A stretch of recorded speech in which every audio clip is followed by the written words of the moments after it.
So the message of this koan is something, I think, although it's very complex and advanced, is not so hard to understand. Don't get stuck anywhere. Be free. Move freely in your life from one understanding to the other, from one position to the other, from one moment to the other, from one day to the other, from good to bad, from happy to sad. Simply don't get stuck. That is the way. The way is free. The way is not... There's a pizza place in town. What's the good pizza place? Estes. And Estes has a picture of the A train on the wall. And I spent a lot of time. So much so that I remember the stops. Now, so it's saying, don't get stuck on 125th Street. Don't get stuck on 116th Street. I used to go there all the time.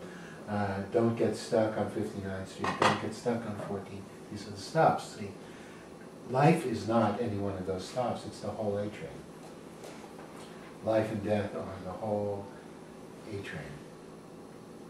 So don't get stuck. Why stick yourself in a place? Because reality and truth is not something you can conceive. Or something you'll ever know in that way. In fact, you can know it in a certain way, but this is the way. He's showing you the way. The way is that everything changes, that you change. If you prefer this to that, if you only want to go to 125th Street, you're going to be very disappointed when the train moves to 116th Street. If you only want to be 35, you're going to be very upset when you're 60. If you only want to be 60, you're going to be real upset when you're 80. If you're so on and so forth. And in fact, that is the first wisdom that Joshu is denying. Don't pick and choose. But he's showing you how to really not pick and choose. Because when you really don't pick and choose, you don't avoid picking and choosing. And another day you do. There is no fixed reality. Can you be with that? This thing that we call no fixed reality is you. That's why it's unfolding for you. It's you. You don't have another life besides your life. So what's unfolding in your life is you. Aging is you. Getting sick is you. Dying is you. Being unhappy is you. Being happy is you. Everything is you. From your point of view. Don't look from another's point of view. That's just a construction. You can't see.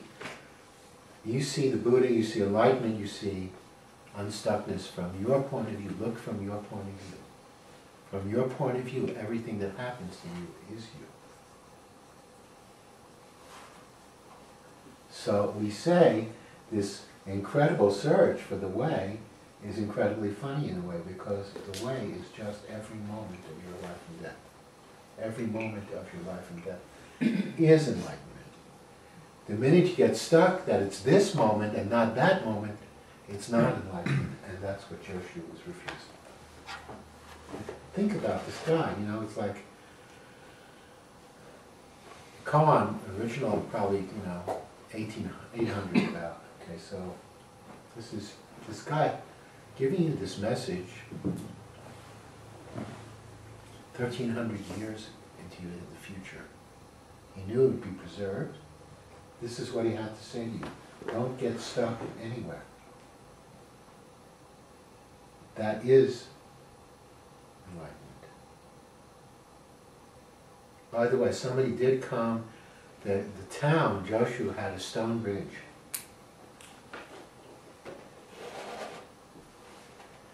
I remember when my teacher Dido turned 73,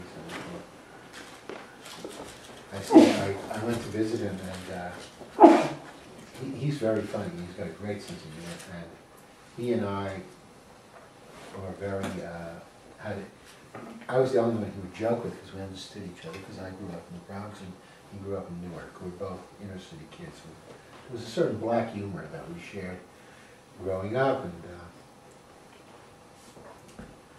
I said, how's the teaching going and all that? He said, fine, everything's great. He said, I'm particularly liking the art. But one thing I can't stand about this job is the really new students.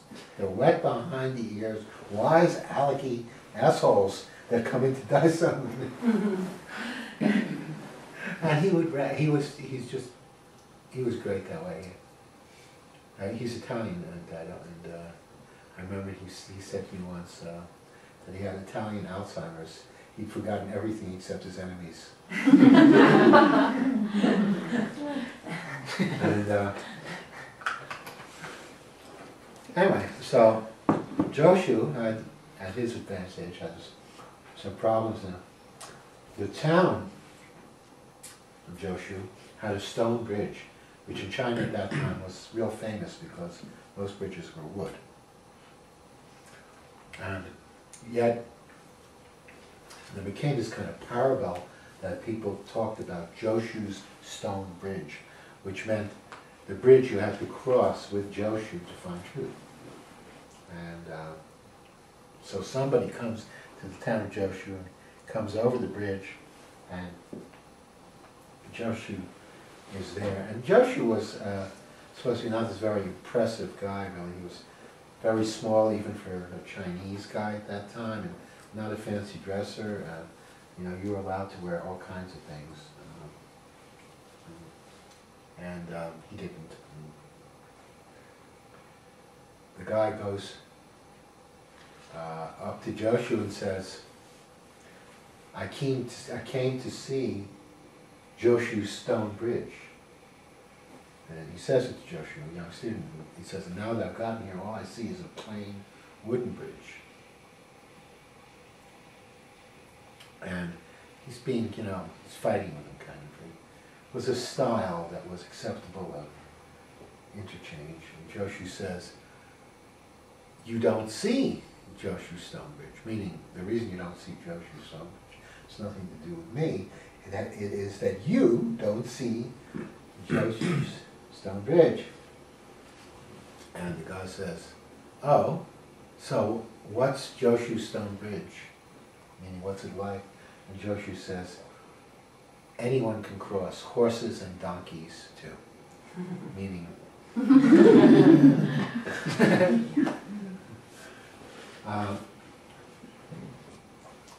anyway, so Joshu